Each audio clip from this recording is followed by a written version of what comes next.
ये 2021 का क्वेश्चन है। इसमें बोला escape velocity from the earth surface is v। Escape velocity from the surface of another planet having radius 4 times that the earth, same mass density. हमें पता है कि एस्केप वेलोसिटी का जो फॉर्मूला होता है वो होता है √2gm/r। ये होता है अर्थ के सरफेस पे एस्केप वेलोसिटी का फॉर्मूला। तो यानी कि वी इक्वल टू डेंसिटी के टर्म्स में ले आते हैं इसको 2gm/r। मास को लिख सकते हैं हम, m को लिख सकते हैं डेंसिटी इंटू वॉल्यूम। तो यानी कि रो इंटू वॉल्यूम हो जाएगा 4/3 पाई r क्यूब के बराबर। एक r से ये r क्या हो जाएगा, कैंसिल हो जाएगा, यानी कि r स्क्वायर बच जाएगा। तो वी की जो वैल्यू आएगी वो आ जाएगी √2g rho 4 pi r square by में 3। बाय में क्या आ जाएगा, यहाँ पे 3 आ जाएगा। तो अब इस केस में, और अब इसने क्या है क्या कि जो प्लेनेट की जो डेंसिटी है वो तो बराबर है दोनों, बट जो रेडियस ऑफ द प्लेनेट है r डैश है वो क्या है 4r के बराबर है। तो v की वैल्यू बतानी है क्या होगी।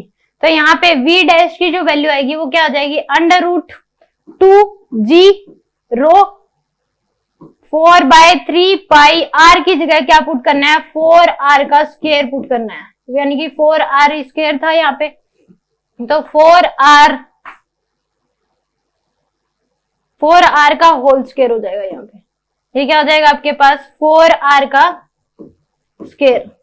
अब यहाँ पे क्या हो जाएगी v डैश की वैल्यू। अब इन दोनों का क्या ले लेते हैं हम, रेशियो ले लेते हैं। वैसे अगर हम देखें तो जो वी है वो डायरेक्टली प्रोपोर्शनल है √ρr स्क्वायर के। डायरेक्टली प्रोपोर्शनल है किसके, √ρr स्क्वायर के। तो यानी कि v जो है वो क्या आ गया आपके पास √ρ इंटू में r स्क्वायर, और v डैश डिवाइड बाय में अगर करें ये किसके बराबर है, √ρ इंटू में 16r स्क्वायर के बराबर। ये आ गया आपके पास। तो ये रूट से ये रो r कैंसिल, r स्क्वायर से r स्क्वायर कैंसिल, तो v बाय v डैश की वैल्यू आ गई 1/√16। तो यानी कि v बाय v डैश की वैल्यू है 1/4 के बराबर। तो v डैश की वैल्यू आ जाएगी आपके पास 4v के बराबर। यानी कि ए ऑप्शन क्या है इसमें करेक्ट है। सिंपल हमें क्या बताना चाहिए, एस्केप वेलोसिटी का जो फॉर्मूला है वो है √2gme बाय में r सरफेस पे, h हाइट ऊपर लेके जाओगे तो r e + h हो जाता है।